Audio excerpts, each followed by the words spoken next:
thank you for inviting me for this session. What I'm going to do in the first place is to ask you to use the chat function, so it's a bit of an interactive session rather than me talking all the time. And the first question is really easy. Can you, if you've never been on any social media platform whatsoever, just say no on the chat box? Anybody never use any social media at all, personal or professional? Now, I've got another screen opened up so I can see the chat box, and I can't see anyone putting up a message unless it's not moving well for me.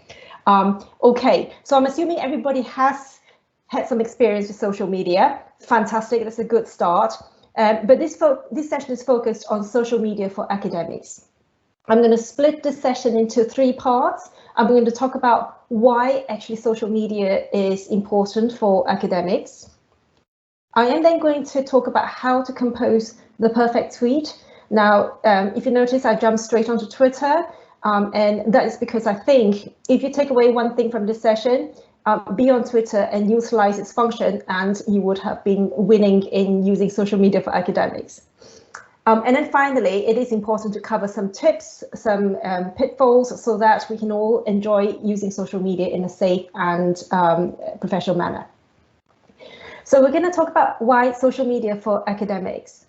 This is a search on Pubmed on publication that has a tag on social media. And you can see from the number of publications that it has literally skyrocketed in the latter years. This suggests that people are really interested in social media and how social media is affecting academia in various settings. So these are all research papers on how social media is affecting various sciences, etc. And it's just going to grow and grow. And that's probably the most important reason why social media is important for academics. We just can't ignore it anymore. So if you're not using social media for your professional life, this is the day, the moment when you're going to start considering it. And actually, there's research on promoting health research through social media, and this is an NIHR work. And in short, the summary is that most of the published research at the moment on using social media to push research is about Twitter, then followed by the other media, so Facebook, LinkedIn, and others such as ResearchGate and Instagram. We all know as academics that one of the key things is publication. We're always trying to work towards a publication, whether you're trying to get a research project together, get a grant, etc. It's all to do with publication. I would also add to that spectrum is that once you then publish your distinguished paper, if you don't tell people about it, in this day and age, people are not going to know. You're going to lose out to people who actually publish their research to the masses using particularly social media. Now, I mentioned altmetric. I will cover that in a little bit more detail to explain what that means.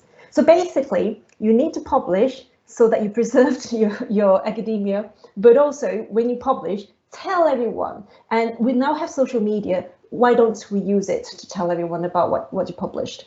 And in some ways, because social media is there, a lot of academics are already on there. So if you're not on it, you are in some ways losing out. You're losing out a channel of communication with all your other colleagues, academics. So this is increasingly recognized.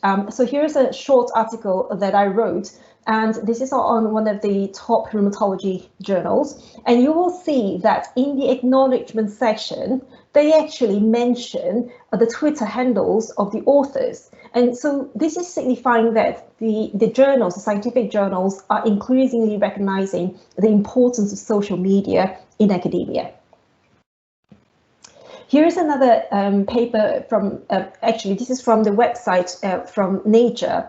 Again, there's a section all about using social media to promote your research. So going back to once you publish your paper, what do you do with it? How do you get it out there and share your very valuable work?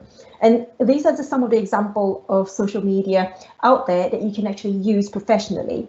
I will cover some of them very briefly, but I will mainly focus on Twitter because I think it is the most useful tool for most academics. So fig shares and one of the social media that academics can use. Effectively, it uses figures within your research article that you can share with links to your papers. You can search for any topics. So within this page, I have highlighted that I've searched for rheumatology and arthritis. It will then come up with loads of figures from papers related to rheumatology and arthritis. You can click on whichever article, and then it will bring you to the link of the paper that the authors have uploaded. So this is one way of sharing. It's a bit like Instagram for academics, I guess, where you share figures from your papers. We then have Mandala. Again, this is another slightly different format where academics can share your publication. It's very useful as a reference management, and you can also share your work with other colleagues as well. ResearchGate is quite popular. Some of you may have seen this. And again, the usefulness of ResearchGate is that you can share your in-press articles. So whilst the articles is being prepared by the journal for production, you can share your Word documents out there on ResearchGate before publicizing it. But did you also know that you can also cite social media, including tweets, in academic writing? So for example, if you're writing your master's, your PhD, your MD, etc., you can actually quote tweets as a reference. And here are just some examples which I actually got from the University of Leeds website. So if you look on the library website, there is actually guidelines as to how you can actually reference tweets within your thesis, for example, or your article. Altmetrics. I mentioned that earlier. It is a very interesting and useful sort of measure of how well your publication has been disseminated. So it kind of informs you who's talking about your research, where it's gone, who's sharing it. So the way it works is you may have seen this very colorful donut on some of the articles, and the colors do mean something.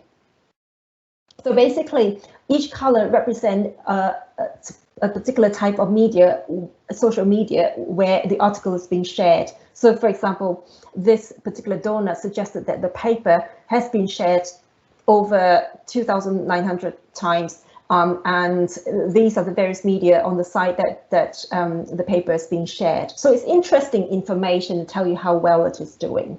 So just to give you an example, here is a paper that I wrote with some my co-authors that was published, and so all papers you can go to measures like this to look at how well it's being distributed.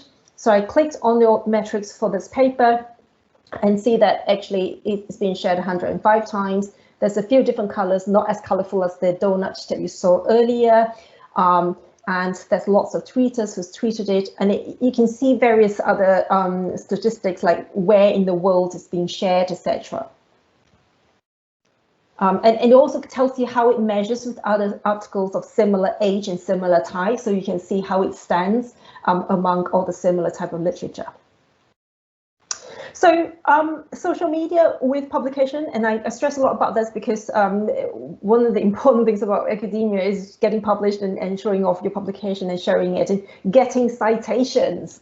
So citations is another esteemed marker of your publication. So therefore, this is a nice study, and I've got the reference there at the bottom if you want to look at the details, is that papers that are tweeted appear to have better citations change than those that are not tweeted. And not surprisingly, this reflects on the altmetric score, because the altmetric score also measures how well it is shared. So if you publish something, get it tweeted. And I tell you how people do it. I have a colleague who's not on Twitter, but he values the power of Twitter so much. Every time there's a new article he wrote, he passes it to me for me to tweet it out, because he knows the value, even though he's not on social media. So there you go. So what I've covered so far is how social media helps you disseminate your publication, your hard work, share it to the world, really. But as that as academic, the other benefit of social media is knowledge, the knowledge that you can gain from social media. This is the new newspaper or the new journal, if you like. You know, people are going onto social media to get knowledge, to learn about it.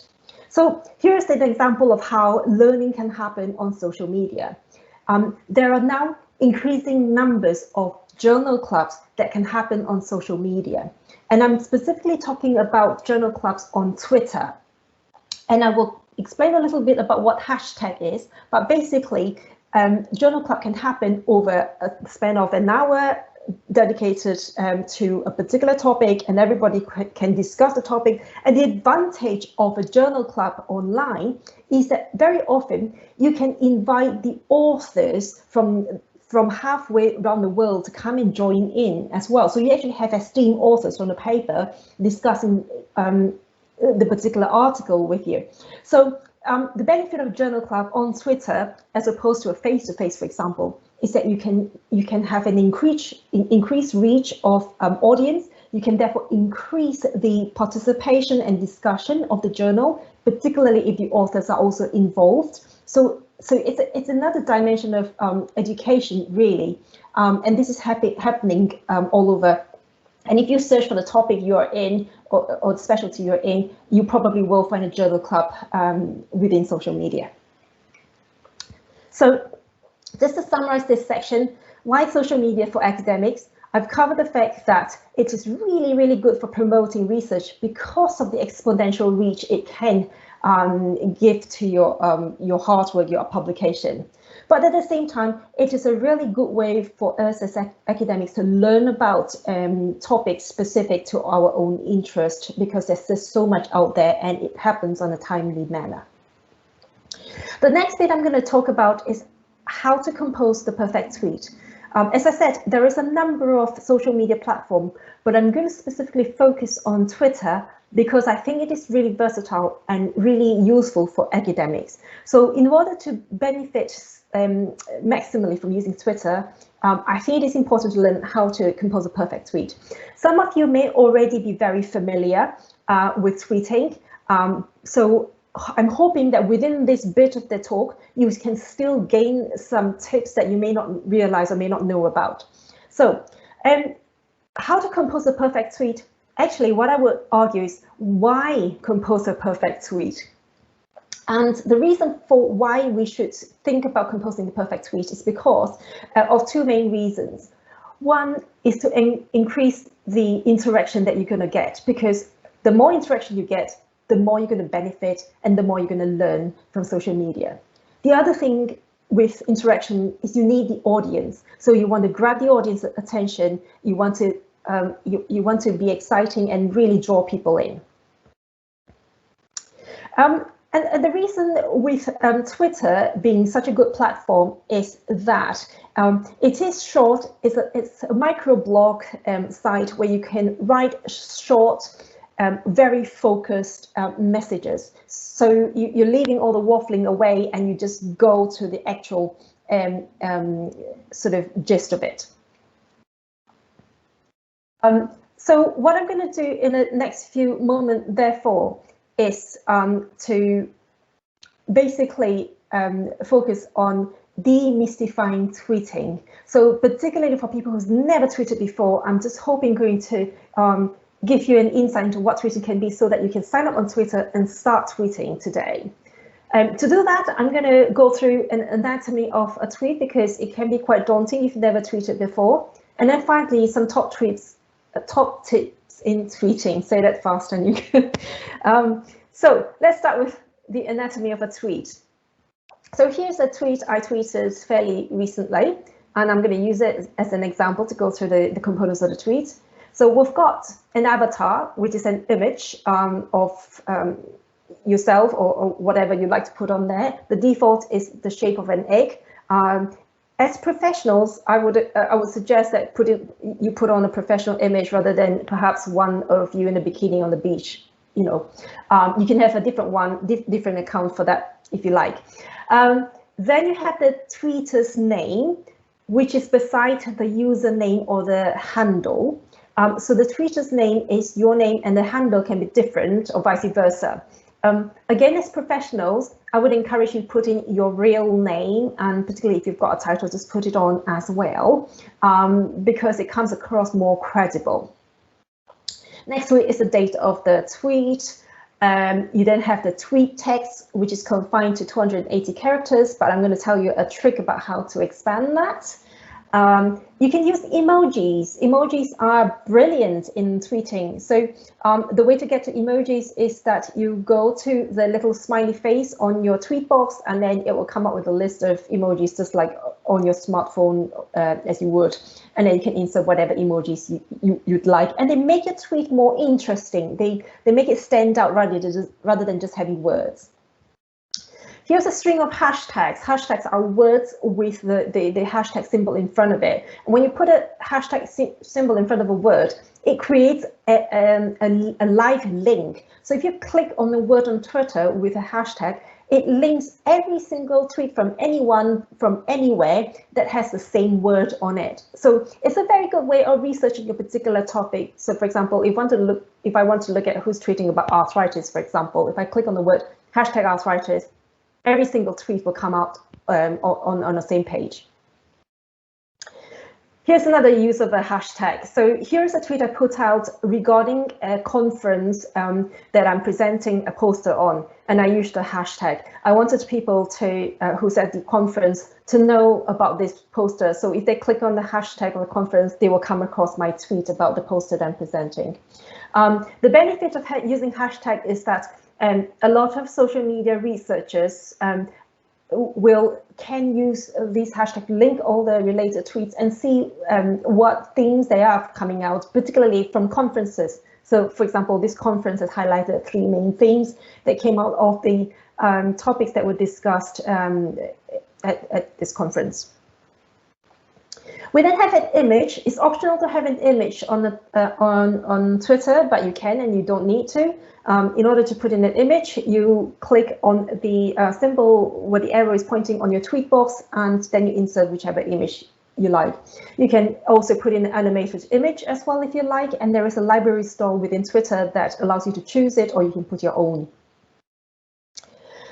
You can also add a video to Twitter using the same symbol that you would put an image on, but bearing in mind that the video that you upload onto Twitter is only allowed, there's only a short duration that's allowed within this box, and Twitter will give you a function to truncate longer videos so that you can still put it up. The benefit of having images or videos on your tweet is that it's common sense. If you have a string of tweets from lots of people and words, suddenly if you come across a tweet with image, you would want to look at that a little bit more. So it's adding an interest, it's grabbing attention. And this is a nice research that shows how much better a tweet will work if you add an image to it. So for example, it will gain 7.7 times of impressions. So people will actually stop and look at your tweet 7.7 times more if you have an image on it. You're going to gain retweets more often. I will explain what retweet is later on in more detail, but in short, it's when people share your tweet. So it exponentiates the sharing of the information. So it increases the retweets. If you have an article link on your tweet, it increases it by almost 3-fold. So an image is really valuable on Twitter to increase the interest. Just to give you an example, about the antitheses. There is a lot of different scientific concepts and different words in there, and if you read on it, it can get really difficult to appreciate and understand what it means. But with the addition of an image, all of a sudden, it helps to tie in the whole concept of what this synovial antithesis complex is all about. It can tell you a little bit more about the concept. So not only does it grab interest, it helps explain your tweet as well. So just going back to this original tweet, at the bottom is the reply function. This is a very special function. It's not just for replying to the tweet, and I can tell you what it can do in a minute. Here's a retweet function that I alluded to earlier. When you click that, it shares the same tweet to your followers. So when you share, and if it keeps getting retweeted, you can imagine how sharing of the information can escalate quite quickly. So here's an example of a tweet from somebody who's showing his sort of basically the value of being a reviewer. And I saw it and I thought, this is worthy of retweeting. I want to share it with my followers. So I clicked the bottom retweet button. But what you can do in addition to simply retweeting it, if you do that, it will come out as it displays identical to what is seen. But what you can also do is you can add your own words to the retweet. So for example, I've added a few words. I said, reviewers are fantastic people, blah, blah, blah. So I've added my own words to the retweet as well. But if you see within this tweet, there's another thing that I've added is a link. This is a link to the article that's related to the tweet. So this then gives you even more information. So this is why Twitter is fantastic, because even though it's confined to 280 characters, it is so versatile that you can do loads and share a lot of information. And this is one way you can share your manuscript. So here is a tweet that I put out on a paper that we published. Of course, I wanted to tell the whole world about what I've just done, and I want to share it as widely as possible. I want my citations to go up as much as possible. So this is what I did. I tweeted about the paper, and I've added a link to the paper so people can go to the manuscript to have a read about it, because obviously with 280 characters, I am limited to putting in all the details. Only the headlines is on the tweet, but if you're interested, you can read more about the paper. Within this tweet, I've also introduced a function called @mention. What that does is that it links this tweet to certain people that I'd like to link it to for whatever reason. So I've linked this tweet to the journal that published this article. So the journal is aware that I tweeted about it. And what I wanted them to know about is I was hoping that they would retweet the article as well, so that they help disseminate it even further to their readers and their followers. I've also added @mention to Leeds BRC, because this work was performed at Leeds BRC. I want to acknowledge Leeds BRC within this work, and then also Leeds BRC can share it to the followers as well, further increasing the dissemination of the article.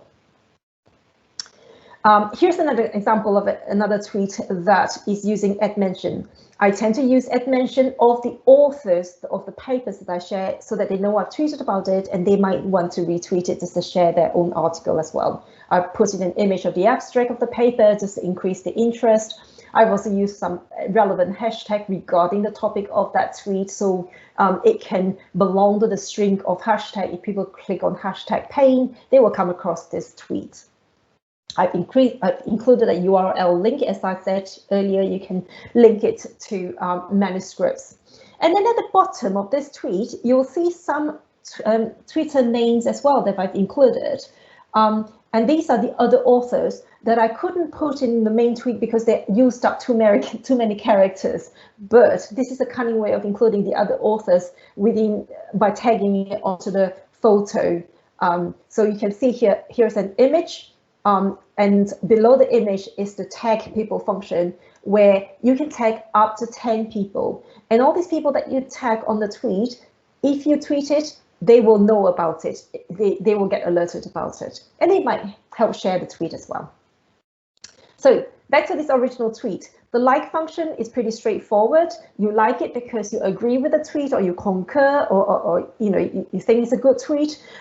However, what I would say is that there is another good function of like, because when you like a tweet, if you go to your homepage, within homepage is a like tab. If you click on the like tab, you will suddenly see all the tweets that you have ever liked. And it's a good way of almost accumulating tweets you think could be useful for later in a way like your own personal library. So the like function is not simply telling people that you like it, but the actual fact is that you can accumulate all in the one place. And then next to the like function, if you click that little box, it comes up with some other functions. You can send messages to the author of the tweet, and you can copy links to the tweet. At the top corner of the tweet are further functions. Yes, of course, you can delete the tweet, but what I want to highlight to you is the view tweet activity function, which is the same as the tweet analytics, which is a three vertical bars at the bottom of the image.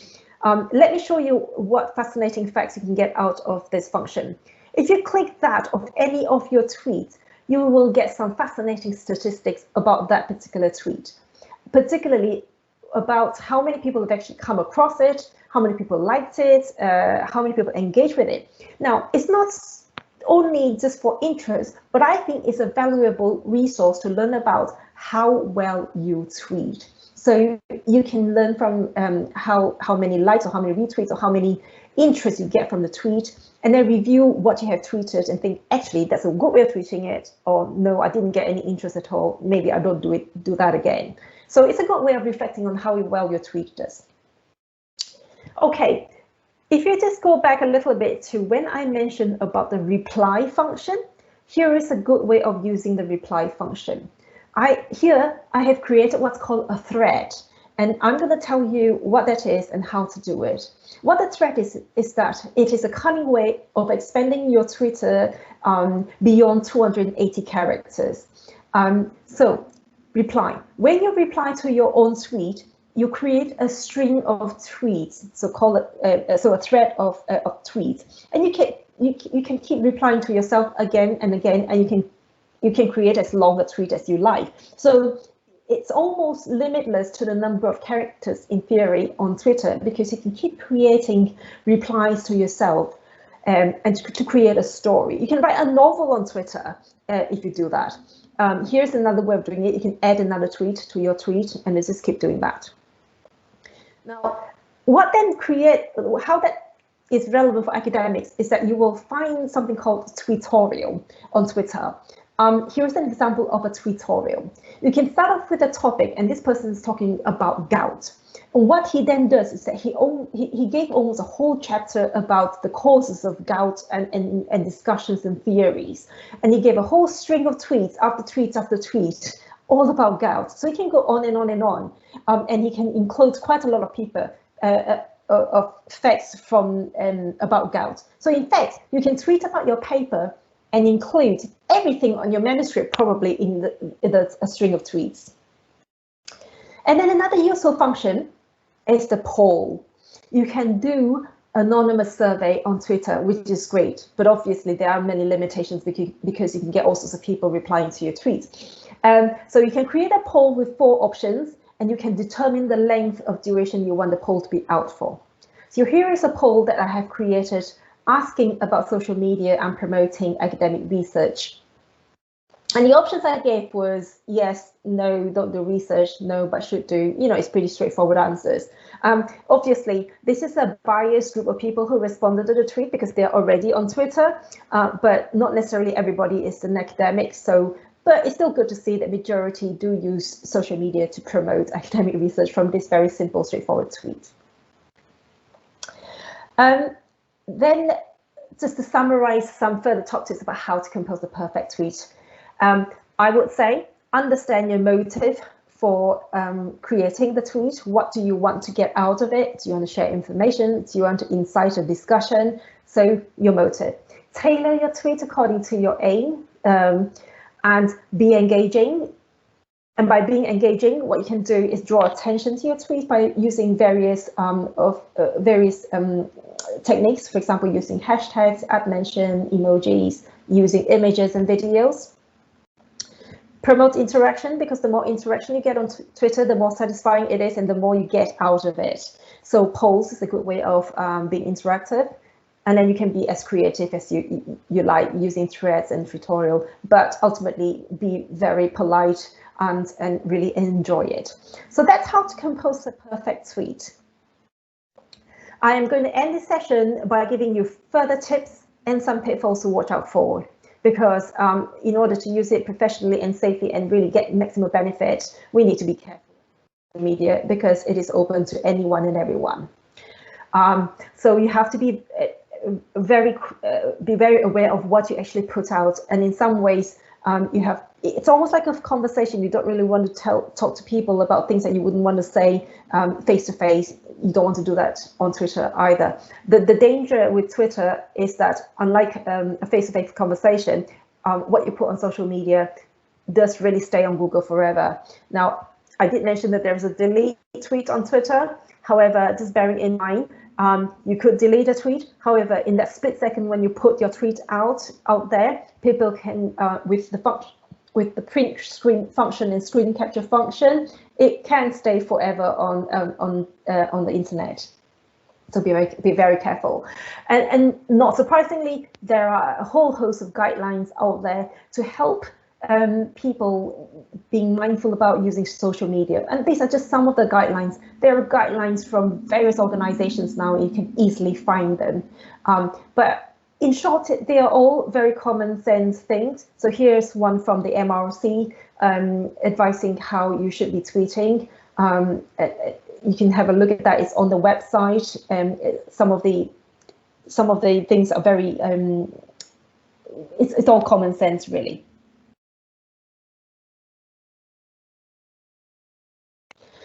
And because I know, I know that there's a lot of healthcare professionals listening to this talk.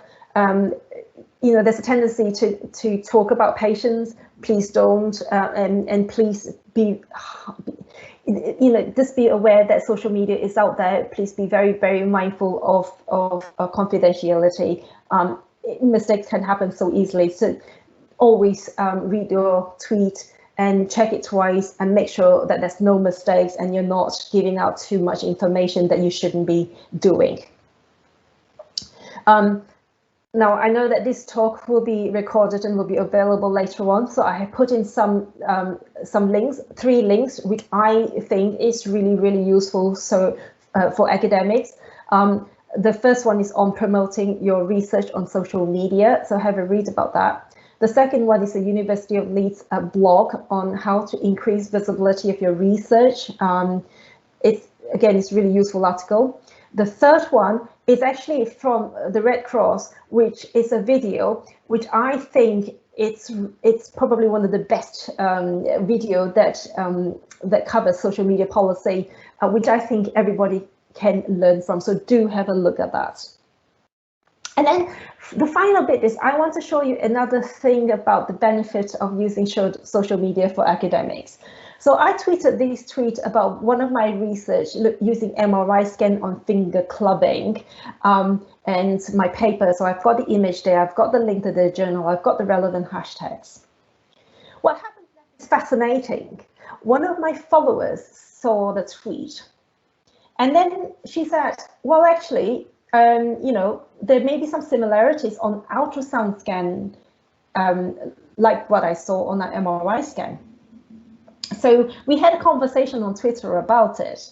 And what's fascinating after that is that we met up. We met up and talked about research, and that's just the start. So it was fascinating because what Twitter can do is it can lead to collaboration, and you don't know about this. And because the reach is so exponential and it's worldwide, you can reach out to expertise that could be potential good collaborators for your research. So I think this is the beauty of social media. And if you're not there, you're missing it. So do, if you're not signed up on social media, try it. I think the only way to get the full benefit of social media is to be on it and spend time on it and learn about the various functions. So just to conclude, I've covered why social media for academics. What you get out of social media will be proportional to how much effort you put in it. So do dip your toes in it if you're not on it. Twitter for academics, it's the reason why I focus on Twitter rather than focusing on all the other things, because obviously I've only got less than an hour to talk about. And I think if I were to choose one social media to talk about for academics, Twitter is the one because of the versatility. And I've covered some tips and pitfalls, and I think people do learn as you tweet along to see what works and what doesn't. Please do ask questions on the chat box, which I still can't see at the moment, but I will get to it hopefully when I stop sharing the screen. But if you have further questions after this, you can tweet me and ask the question. You can share any valuable information you have learned from this talk. You can follow me, and the benefit of that is you will see how I tweet and what sort of material I put out, and you can learn from that, because I learn from other people who tweet really well as well. You can direct message me. So that means that if you have a question or comment or anything you want to tell me that you do not want the public or anyone else to see, you can direct message me. So it just comes to me directly and I can communicate with you that way. And if you want to follow my other account, which is all about running, if you've got a special running interest, feel free to come and join me at Ai Lyn at Rudder. So various ways of communicating with me. And then, so my final slide is I want to share a quote from Susan Cooper, who's the English author of children's books. And she said, engage, enlighten, encourage, and especially just be yourself on social media. Thank you. I'm just going to stop sharing my slide. Thank you so much, Ai Lyn, for a really enlightening presentation with lots and lots of useful information. So I'm not sure, can you see the chat now, or would you like me to? I am just getting the chat box now. Do we go to the top? You can direct me, because I don't know where we are going. Okay, so the first question, whilst you're getting your orientation and everything, first question is from Rena. And this is actually a question that I relate to a lot. So any tips on the balance between sharing non-work related, example, pictures of your dinner, or in my case, cats and flowers, and work related tweets? I think it's a lovely thing. I think it is absolutely no problem with sharing your personal image of your dinner or your cat or your flowers. I think it makes you a real person. So I think it's absolutely fine. Do share them, but bearing in mind that if you're a professional and potentially your colleagues and your bosses and your juniors or anybody else can see it, you want to make sure that you have to be aware of that when you share your personal images. But pictures of a nice holiday or food or pets, it's absolutely fine. I mean, personally, what I do is I have two separate accounts because I got too much to talk about academia and I got too much to talk about running, and I don't want to bore my colleagues with my running talk and vice versa. And that's the only reason why I have two separate accounts. Does that answer the question? I think so. I think you're really disciplined, and I am not. I did have a conversation with the old Vice Pro Dean of a Chancellor at Beckett, and he said I would never buy a second-hand car from somebody I didn't know, and so I kind of like keep that to myself, thinking, well, people know who I am, they know about my cats and my garden and all that kind of stuff. So I keep those words in my mind when I tweet. I've got a question for you, and it says, and again, this is one of my favorites, is my main concern is getting on Twitter properly, is that it will be another big time sink in my life. Any tips of engaging while keeping a lid on it? Yes, so I'm going to give you my personal example. It may not be the best, but it works really well for me. I go onto Twitter first thing in the morning, and the way I view it is that it's like reading the newspaper. If I ever, I mean, I can't remember when I last read the newspaper, but it's my newspaper. I catch up with what's happening with the day or the top articles or the top things, and I allow myself a certain amount of time, and that's it. Tweeting wise, there is a function called, so you can schedule tweets. So what I sometimes do is I schedule my tweets. So I organize my tweets all in the same session, but I spread them out through the day. So it looks like I'm constantly on Twitter, but I'm not. You can organize it in some ways. It's no different to if you organize some time to do exercise on a daily basis. You've got social media on a specific time. So I think you can put it into your daily regime, and it works really well without having to be on it all the time. I think there's a great follow-on question here from Lynn, and that was one of the questions I was going to ask you actually, is like, do you tweet on your mobile or do you use TweetDeck? I've never really got on with TweetDeck. I'd be quite interested to hear your response to that. Yeah, so I do I do all the above. So obviously on the move, I'm on the phone, so I use the phone. There are certain functions that are not transferable between a desktop and a mobile. And a TweetDeck, personally, I don't like it. I do use it. The reason I use it is I also manage some of the Power UK accounts, and we get like literally hundreds and thousands of tweets coming through, so we have to organize it that way. But I personally don't like it, but some people do like it. TweetDeck, just Google TweetDeck and it'll tell you what it means. It organizes all your tweets in one go, and it's also a way of scheduling tweets as well. So I think, so the answer to that is I use whichever platform, depending on where I am or what I'm doing. Cool. Couple of questions about GDPR. So Malenka's first up. Lots of people share anonymous images of ultrasound or MRIs of patients. She doesn't know whether that's okay or whether that imposes on patient confidentiality in GDPR. What do you think? Personally, I don't tweet images. I totally agree. I don't tweet images of patients. The images that I tweet are patients, are published material. And because if I publish them, it's already got the consent of the patient, etc. So it's so therefore they're there. The only patient that I ever tweeted was one of the first patients that participated in one of my research trial, whom obviously I got the permission from him, and I tweeted the picture of first patient in this particular trial, and I said specifically that I got the permission of John or whoever it is.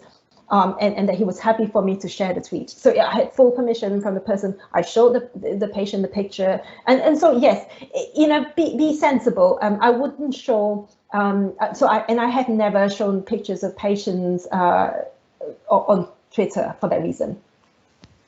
It's a difficult line, so I err on the side of caution. Yeah, I agree.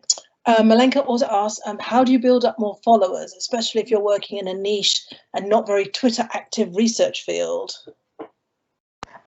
So first of all, I think the way to do it is to follow the people in that field, because by following them, you're going to reach out to people within that field more. So the followers that you're going to follow are going to be following other people in the same area.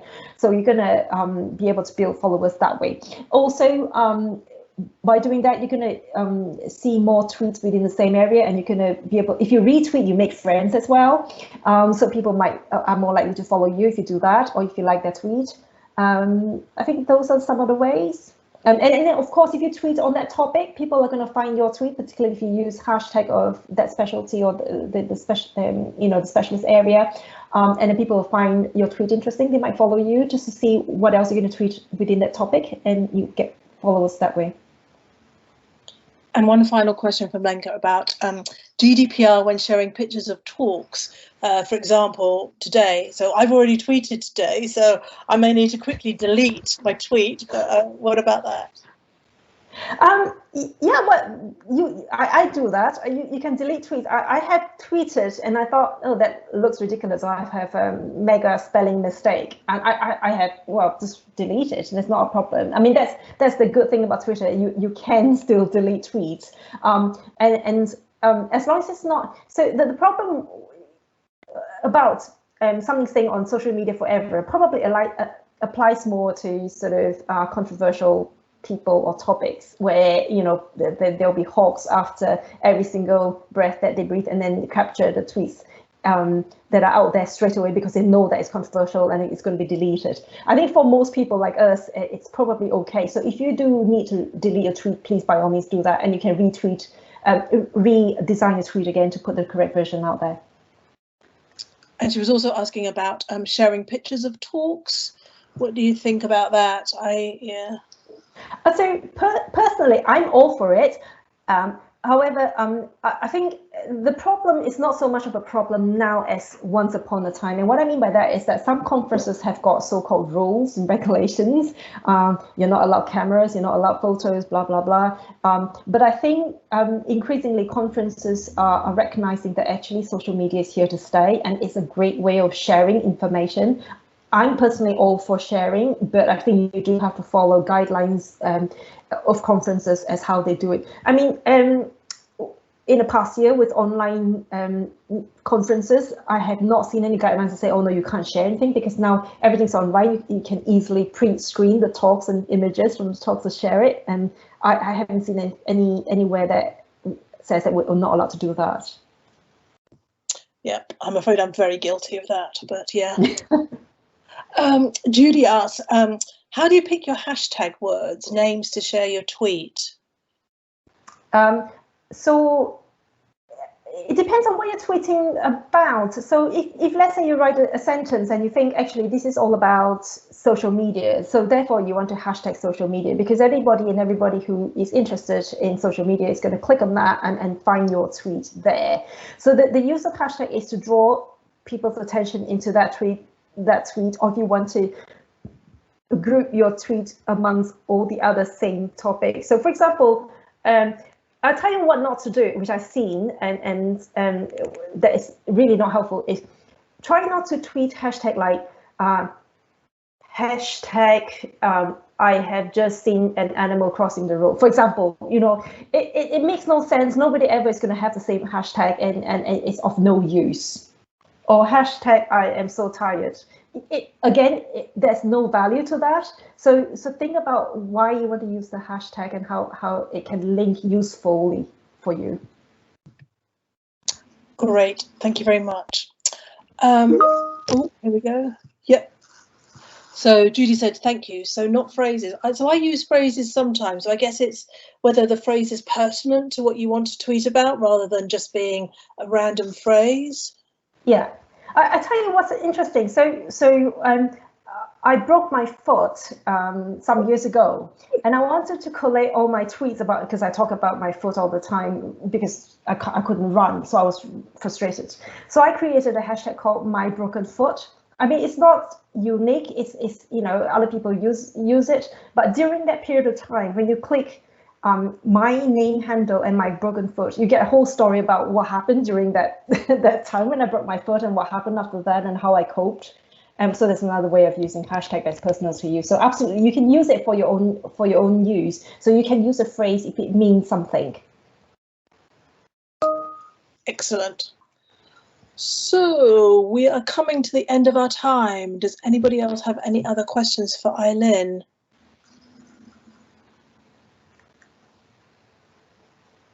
Nope, I think we have. Oh, hang on a second. Sue says, you follow 180 more than 5,000.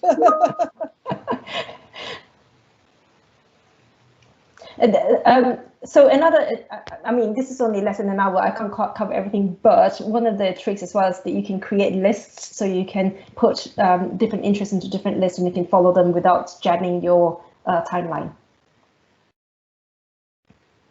Yep, there is an art to gaining followers, yeah. Any comments about Facebook, Instagram, WhatsApp, blah, blah, blah, these other words? Do you do any of that, or are you just a purely Twitter person? I am on Facebook, I'm on Instagram, I'm on WhatsApp, I'm on everything else, but it depends on what you use it for. And I use Twitter mainly for academia. I don't use social media or Instagram for academia. I use it for, guess what, running activities. So yeah, you personalize it to how you think it's useful. Facebook do have its users for in academia as well, but it's just that's another day's session. Maybe Carol wants to organize another one on Facebook for academia. Yep, and then there's one final question from Judy again, which I think I know the answer anyway, is like, do you have more than one account, one handle? Yeah, you can have, so I do have two accounts. I have one at Dr. Ai Lyn Tan and have one at Ai Lyn Runner, because I want to split my, really, I look after my followers. So I have my followers not bored by the different topics, vice versa. You can have as many accounts as you like. Organizations have accounts, so Leeds BRC has got an account as well. So yeah, you can have it. Accounts are linked to email, so you do need an email to have an account. And one final question. Do you have any suggestions about the frequency of tweeting? Tweet little, tweet too much? I did go to a course at the university about this, and also about like what time is best to tweet, depending on which audience that you want to attract. I'm not that scientific, I'm afraid, but what do you think? You're absolutely right, Carol. And there is science to tweeting, when and how frequently. I personally make sure that I tweet at least once a day. I tweet in the morning. I think people are commuting, and therefore they're on their phone, or they're just checking it, or they're just waking up to just capture the attention. I also tweet just after 10 o'clock at night, and this is because I have a lot of American followers as well, and I want to keep them entertained or interested, so I do that as well. But it's just whatever that works for you. Yep, I've tried, but I'm normally falling asleep. That's when I tried TweetDeck, and then it didn't work for me either as well. So I have to say I gave up on the trying to plan my tweets. It just didn't work for me. So yeah. So we are nearly at the end of our time. So yep, great. Sue says great, super tweeter, and yes, you are a super tweeter, and I am so impressed with your discipline about using your different accounts and everything. Yeah. So yeah, people do want sessions on Facebook, so maybe we'll have a chat afterwards and see whether we can fit you in another time to talk about Facebook. So I'd like to say thank you very much, Ai Lyn, for your time and for your enthusiasm about Twitter and social media. It's definitely something that's very close to my heart, and I do think, you know, it certainly has opportunities for us.